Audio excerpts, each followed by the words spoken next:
Tanggal 1. Lo kaya raya, saldo penuh, jiwa sosialita.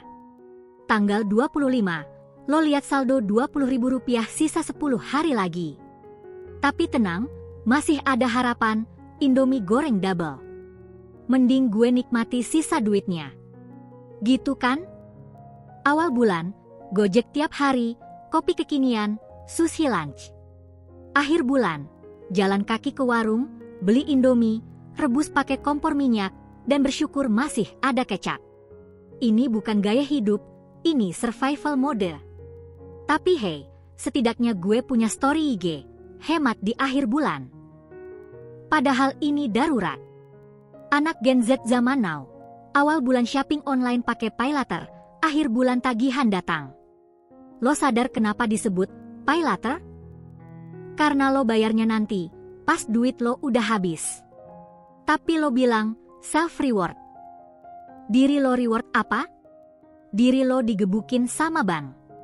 Tapi lo tetap belanja, karena FOMO. Semua orang punya, masa gue enggak? Kopi 40.000 sehari, setahun 14,4 juta. Kalau diinvestasiin dengan return 10%, 30 tahun jadi 2,6 miliar. Tapi realitanya lo gak punya duit buat investasi, jadi lo minum kopi dan tetap miskin. Influencer bilang, kurangi kopi, lo bisa kaya. Tapi mereka lupa, lo butuh kopi biar gak ngantuk pas ngejar deadline yang bayarannya cuma UMR. Bos lo bilang, kerja cerdas, bukan kerja keras. Tapi lo lihat dia datang jam 10, main golf, pulang jam 3. Sedangkan lo, dari jam 8 sampai 9 malam, diam di cubikle, ngerjain kerjaan dia. Pas lo minta promosi, dia bilang, kontribusi lo belum kelihatan. Kontribusi apa lagi? Lo udah jadi budak kantor. Di kantor ada 3 tipe orang. Pertama, sibuk abis, tapi scroll IG 3 jam sehari. Kedua, ahli, tapi nyuruh lo ngerjain semuanya. Ketiga, positif, yang selalu bilang, bersyukur, pas lo cerita boncos. Gue bersyukur kok, bersyukur masih bisa bayar utang walau pakai kartu kredit lagi. Indah. Gaji masuk tanggal 25. Langsung ludes. Utang kartu kredit, cicilan paylater, kosan, listrik, internet, telepon. Sisa Rp200.000 cukup buat nasi uduk pagi dan Indomie malam.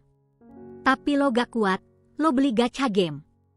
Karena lo pikir, siapa tahu dapat rara dan bisa dijual. Hasilnya lo dapat duplikat, duit habis. Selamat datang di realita.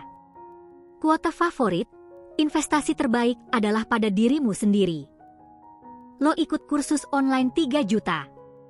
Hasilnya, lo masih kerja di tempat yang sama, gaji segitu-gitu aja.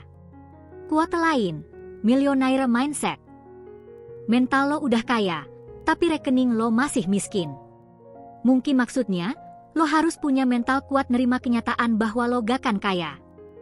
Jangan takut gagal, takutlah tidak mencoba. Lo udah coba 10 bisnis online, 9 bangkrut, 1 scam. Sekarang lo takut gagal dan takut coba.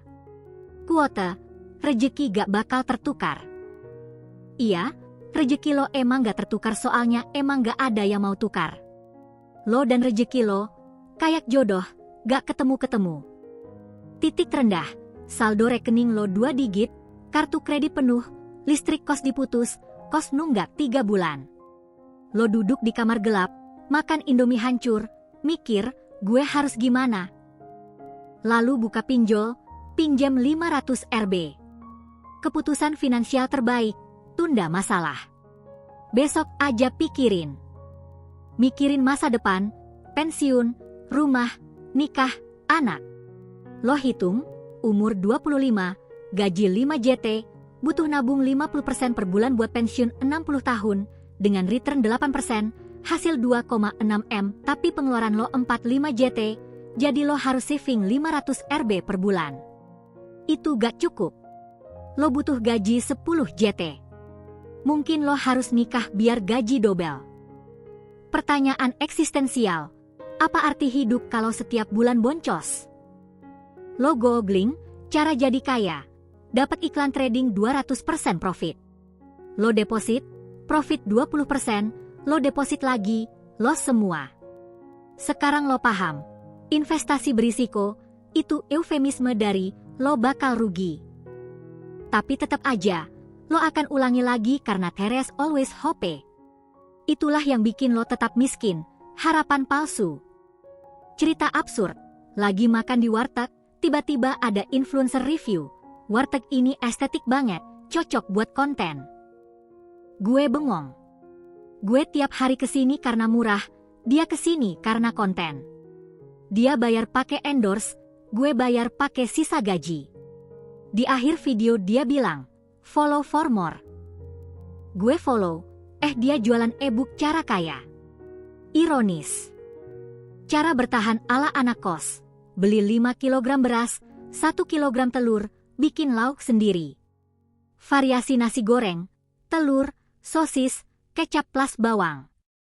Pas tanggal tua, nasi goreng bawang doang. Minum air putih. Kalau pingin rasa, seduh Indomie tapi mienya dijual ke tetangga. Lo jadi reseller Indomie skala kecil. Itulah entrepreneurship di level survival. Trik, ikut seminar financial freedom gratisan, dapat snack box buat makan siang. Pas sesi coaching, lo jualan pulsa ke peserta lain. Lo jadi pengusaha dadakan. Untungnya lo bisa nutupin kebutuhan dapur. Tapi pas seminar lo harus dengerin motivator bilang, kamu bisa kaya dengan mengubah mindset. Lo jawab dalam hati, mindset gue udah diubah jadi tukang jual pulsa. Semua tips finansial di internet untuk yang udah punya uang. Beli aset, jangan liabilitas. Tapi lo cuma punya duit buat beli Indomie, jadi Indomie itu aset lo.